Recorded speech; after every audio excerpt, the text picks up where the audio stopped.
एक बार की बात है, एक गांव में एक किसान रहता था। उस किसान को जानवर पालने का बहुत शौक था। उसके पास पहले से ही बहुत सारी बकरियां थी, जिनका दूध बेचकर वो अपना घर चलाया करता था। तो एक दिन उस किसान ने एक खरगोश और एक कुत्ते को भी अपने घर में पाल लिया। अब काफी दिन गुजरने के बाद उस किसान ने उस खरगोश और कुत्ते के साथ खेलने का सोचा। उस किसान ने अपने खेत में बहुत सारे छोटे छोटे गड्ढे कर दिए, फिर उन गड्ढों पर मिट्टी डालकर उन गड्ढों को बंद कर दिया। और किसी एक गड्ढे में उस किसान ने एक गाजर को छुपा दिया। अब उस किसान ने खरगोश और कुत्ते को उस गाजर को ढूंढने के लिए कहा। खरगोश बहुत ही कॉन्फिडेंट था और उससे अपने आप पर बहुत विश्वास था। उसने एक एक गड्ढे को खोदना शुरू किया और गाजर ढूंढने लगा। लेकिन कुत्ते जो था वो बहुत ही नेगेटिव और आलसी था। उसने सोचा कि खेत में इतने सारे गड्ढे हैं और वो गाजर किसी एक गड्ढे में है, इतना कौन ढूंढेगा। वो बंदर ये सोचकर एक गड्ढे के ऊपर जाकर सो गया। अब उधर खरगोश अपनी पूरी मेहनत से गाजर ढूंढ रहा था। एक एक करके खरगोश ने सारे गड्ढे देख लिए, लेकिन उसे किसी भी गड्ढे में गाजर नहीं मिली। सिर्फ एक गड्ढा बाकी रह गया था, जिसके ऊपर कुत्ते सो रहा था।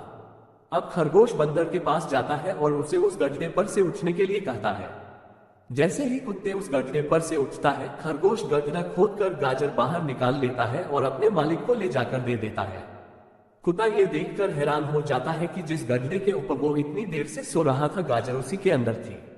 वो सिर्फ एक बार खोद कर देख लेता तो गाजर उससे मिल जाती और वो मालिक की नजरों में बड़ा बन जाता है। यही सोचकर वो अपने किए पर गाजर किस गड्ढे में है पता नहीं। यही सोचकर उसने उस काम को अपने लिए बड़ा बना दिया। और दूसरी सीख हमें इस कहानी से ये मिलती है कि हमें एटलीस्ट कोशिश भी तो करनी चाहिए, क्योंकि हम जब तक कोशिश नहीं करेंगे, किस्मत भी हमारा साथ नहीं देगी। अगर वो कुत्ता जिस गड्ढे पर सोया हुआ था वहां से ही गाजर को ढूंढना शुरू करता तो उससे गाजर मिल जाती, लेकिन उसने कोशिश ही नहीं किया। और तीसरी सीख हमें इस कहानी से ये मिलती है कि हमें जल्दी हार नहीं माननी चाहिए।